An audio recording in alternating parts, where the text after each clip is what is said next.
मला वाटायचं तिचं माझ्यावर जीवापाड प्रेम आहे. फक्त मीच विचारायची देरी आहे. मलाही ती प्रचंड आवडायची. जेव्हा ती मला आपला बेस्ट फ्रेंड म्हणायची, मनातलं गुपितं फोडायची, लाडात येऊन बोलायची, लगेच रागवायची, माझ्याशी भांडायची, गप्पा मारायची, माझ्या कविता ऐकायची, त्यांना उत्स्फूर्तपणे दाद द्यायची, माझ्यावर प्रेम करायची. पण मला माहीत नव्हतं ती मला फक्त आपला बेस्ट फ्रेंड मानायची. मला खूप यातना झाल्या जेव्हा ती मला म्हणाली, मी प्रेमात पडले रे त्याच्या.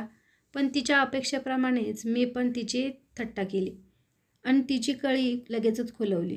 तिला काय सांगू आणि काय नको असं झालेलं, असे तिला मी कितीदा तरी पाहिलेलं. मी म्हणालो, मज्जा आहे बुवा एका मुलीची. ती म्हणाली, तुला पण मिळेल रे साथ कोणा सुंदरीची. मन रडत असतानाही हसत होतो. तिला कळू न देण्याची सगळी काळजी घेत होतो. तिला पण काहीच कळलं नाही. प्रेमात पडलेल्या तिला वेगळं काहीच दिसत नाही.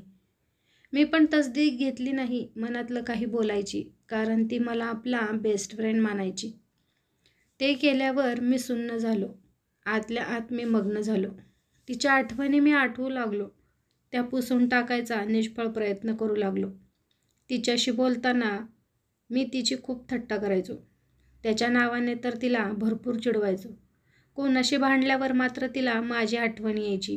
आजही माझ्या मध्यस्थीची तिला गरज वाटायची. ती अजूनही माझ्याशी खूप बोलायची, खूप काही सांगायचे म्हणायची, पण कधी ते सांगायला विसरायची.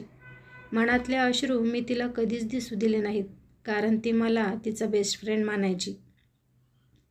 मी मात्र आतल्यात कुडत बसायचो. माझ्याच एकटेपणात हरवलेला असायचो. तिचे बोलणे ऐकत असताना मूकपणे आपले अश्रू गिळत असायचो. तिच्यासमोर नाटक करणे फारच कठीण होते. त्यात तिचं भांडण ती मला येऊन सांगायची. माझ्याशी बोलून मोकळं वाटलं असं म्हणायची. स्वतःच्या वेदना लपवून तिचे बोलणे शांतपणे ऐकून घ्यायचो. एक दोन गोष्टी सांगून तिला बरे वाटावे असे काहीतरी करायचो. माझ्या बोलण्यापेक्षा माझ्या असण्यावरच ती समाधानी असायची, कारण ती मला तिचा बेस्ट फ्रेंड मानायची. आधेमध्ये तिला काहीतरी हुकी यायची. कोणाच्या नावावरून तरी मला चिडवून पाहायची.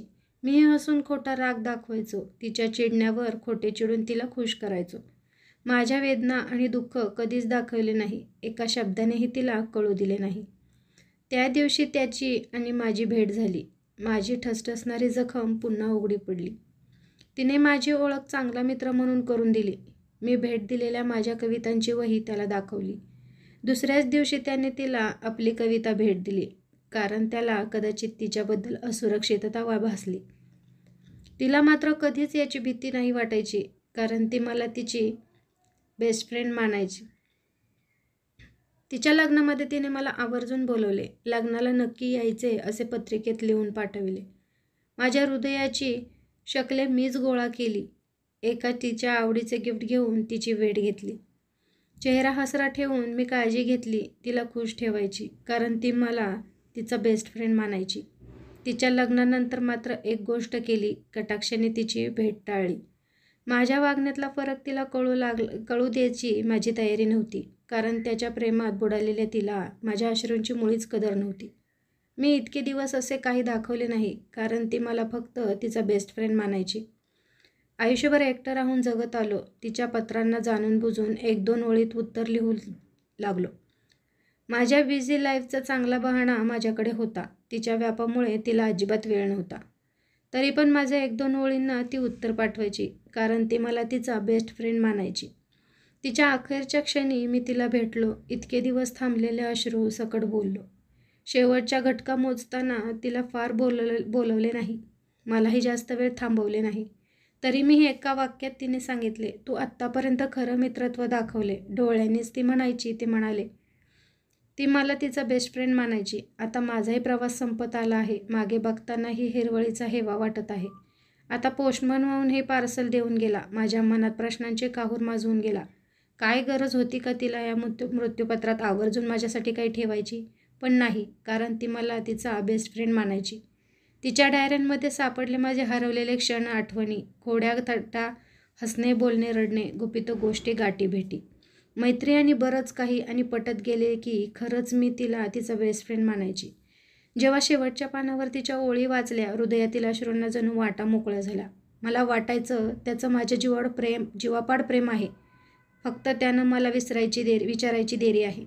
मला तर तो प्रचंड आवडतो. मी त्याला बेस्ट फ्रेंड म्हटल्यावर गालातल्या गालात हसतो. मनातल्या गुपित सांगतो, माझे ऐकतो, माझ्याशी बोलतो. त्याच्या कविता ऐकून माझ्याकडे अर्थपूर्ण कटाक्ष टाकतो. माझ्यावर प्रेम करतो. खरंच का तो माझ्यावर खरं प्रेम करतो? जणू माझ्या ओळी मी तिच्या डायरीत वाचत होतो. मरण्यापूर्वी सरणावर जळत होतो. काय गरज होती मरणशय्येवर नाही माझी अशी क्रूर थट्टा करायची. त्या शेवटच्या क्षणी मला जाणून द्यायची की वेड्या, ती तर तुला ट्रू लव्ह मानायची.